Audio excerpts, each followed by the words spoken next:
Adakah laporan media Malaysia berat sebelah kepada negara China?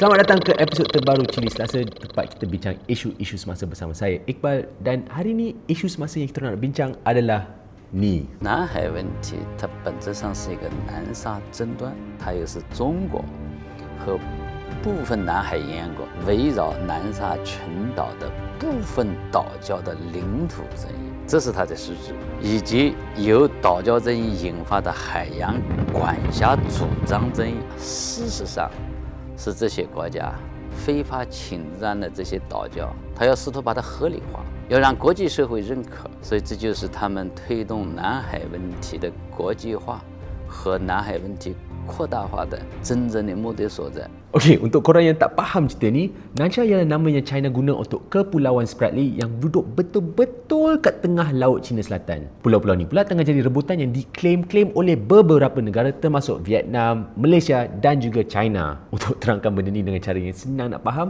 pulau-pulau ni ibarat seorang member tu yang tengah berdating dengan 6 orang serentak termasuk kita, dan hanya Tuhan je lah yang tahu siapa boyfriend sebenarnya sambil siapa watak-watak sampingan. Jadi sejak bertahun-bertahun dulu, China ni dah macam boyfriend yang terlebih penyayang yang nak claim si Sprat ini aku seorang je punya sebab kononnya dah kenal dia lama gila. Tapi kalau korang tengok kat ruang komen video tu, tak semua orang bersetuju dengan benda ni. Walau bagaimanapun, dari perspektif China, Malaysia ni cuma salah seorang watak sampingan yang sebenarnya tak ada hak pun dekat Cik Spratly ni. Dan benda ni boleh jelas dinampak dalam liputan CGTN yang kalau korang tak tahu ialah saluran berita bahasa Inggeris milik kerajaan China. Benda ni pun menarik perhatian kita orang sebab berita memang boleh membentuk cara seseorang fikir pasal sesuatu isu, dan disebabkan Malaysia pun salah satu negara yang tengah claim pulau-pulau ni dan hampir semua benda yang kita orang tahu pasal isu ni datang daripada berita, kita orang tertanya-tanyalah juga macam mana sebenarnya media tempatan cover isu Laut Cina Selatan ni. Adakah media kita lebih berat kepada pihak China ataupun pihak yang menentang China, dan apa makna semua ni untuk kita? Jadi untuk mula, kita orang sebenarnya dah kaji lebih daripada 1000 artikel berita tempatan pasal Laut Cina Selatan. Sebenarnya benda ni bukan kita orang seorang je.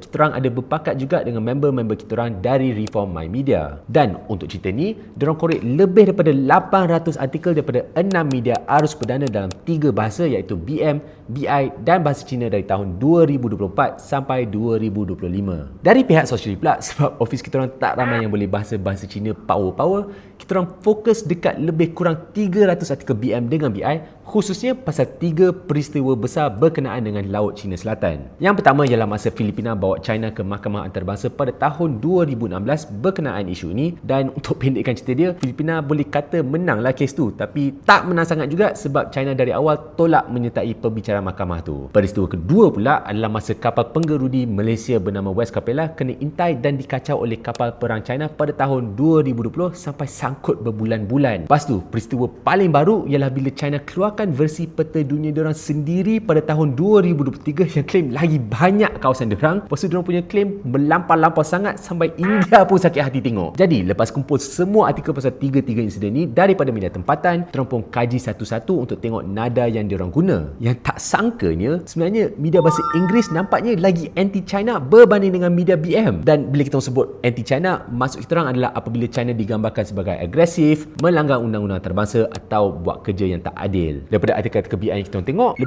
lebih kurang satu suku ataupun dekat 25% daripadanya berunsur anti-China berbanding cuma 15% daripada artikel-artikel BM. Sejujurnya benda ni buat kita orang agak terkejut lah juga sebab kita ingat media BM lah yang kata paling pertahankan tanah air kita. Tapi lepas kita orang gali lagi dalam sikit, ni mungkin sebabnya yang kita orang jumpa. Secara purata, liputan bahasa Inggeris yang kita tengok ada lagi banyak kolom pendapat. Maksudnya artikel yang orang tulis pendapat sendiri lepas tu media terbitkan. Dan kalau tengok kolom pendapat je, 41% daripadanya cenderung ke arah anti-China, iaitu hampir 2 kali ganda daripada jumlah keseluruhan artikel-artikel bahasa Inggeris tadi. Selain itu, media bahasa Inggeris pun banyak terbitkan wire news iaitu berita daripada sumber-sumber luar, contohnya Reuters, AFP ataupun Bloomberg. Yelah, bukan semua media mampu hantar wartawan pergi sembang dengan Xi Jinping setiap kali China buat hal. Jadi, disebabkan sentimen anti-China yang agak kuat dalam media-media barat, nada yang sama dapat dilihat dalam media bahasa Inggeris kat sini, memandangkan banyak liputan kat sini cuma copy-paste liputan antarabangsa. antarabangsa. Tapi kalau media bahasa Inggeris lebih kritikal terhadap China, maksudnya media BM lagi pro-China ke? Sebenarnya tak juga. Yang menariknya, satu benda yang kita orang dengan Reformai sama-sama perasan adalah liputan setiap bahasa yang berbeza akan fokus kat benda-benda yang berbeza. Dia macam kalau influencer buat video-video pasal anugerah juara lagu. Yang influencer fashion akan cerita pasal baju-baju yang selebriti pakai. Blogger-blogger muzik akan cakap pasal album mana menang anugerah mana. Lepas tu geng-geng AI pula akan sibuk buat gambar teman-teman wanita AI yang diorang takkan pernah ada. Jadi contohnya dalam liputan media bahasa Inggeris, banyak laporan akan fokus kat geopolitik kuasa besar, ataupun dalam kata lain, isu ni akan digambarkan sebagai bahagian daripada persaingan antara Amerika dan China dalam hal undang-undang antarabangsa, keselamatan serantau dan koordinasi strategik. Contohnya artikel dari New Straits Times ni yang bercakap pasal US cuba yakinkan Filipina, Indonesia, Vietnam dan negara-negara lain supaya tak bertindak agresif lepas Mahkamah Antarabangsa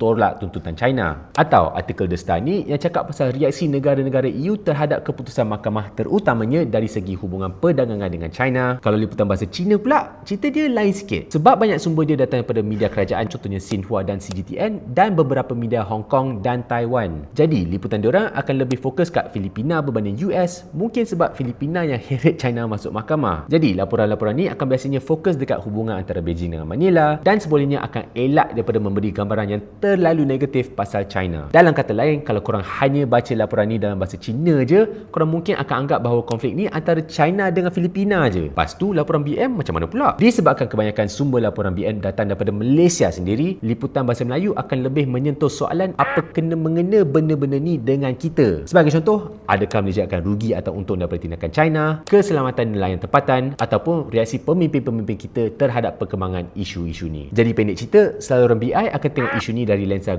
geopolitik global. Media bahasa Cina akan lebih fokus pada sudut China bergaduh dengan Filipina, manakala media bahasa Melayu akan lebih fokus kepada macam mana benda ni memberi kesan kepada kita. Lagi satu benda menarik yang kita perasan, lagi dekat suatu isu Laut Cina Selatan tu dengan kepentingan Malaysia, lagi neutral dan diplomatik liputan media kita akan jadinya. Jadi macam kita sebutkan tadi, kita perhatikan 3 insiden utama. Yang pertama, kes Filipina bawa China ke Mahkamah Antarabangsa. Kes kedua, kes kapal Dream Malaysia kena kacau dengan kapal perang China. Dan yang ketiga, kes China keluarkan peta baru yang kuat klaim banyak kawasan termasuk dalam Laut Cina Selatan. Kalau kita rank sejauh mana tiga-tiga isu ni berkaitan dengan Malaysia, kes Mahkamah Antarabangsa tu akan mungkin paling kurang berkait sebab Malaysia tak terlibat secara langsung dengan tindakan mahkamah tu. Kes kapal Dream pula akan paling berkaitan sebab kapal tu bawah Petronas dan tentera laut Malaysia sendiri terpaksa terlibat masa benda tu jadi. Yang bermaksud kes peta tu pula akan berada kat tengah-tengah sebab bukan Malaysia je yang kena tempias. Kat sini korang mungkin sangka media kita akan jadi lagi agresif kalau melapor isu yang lagi dekat dengan kita.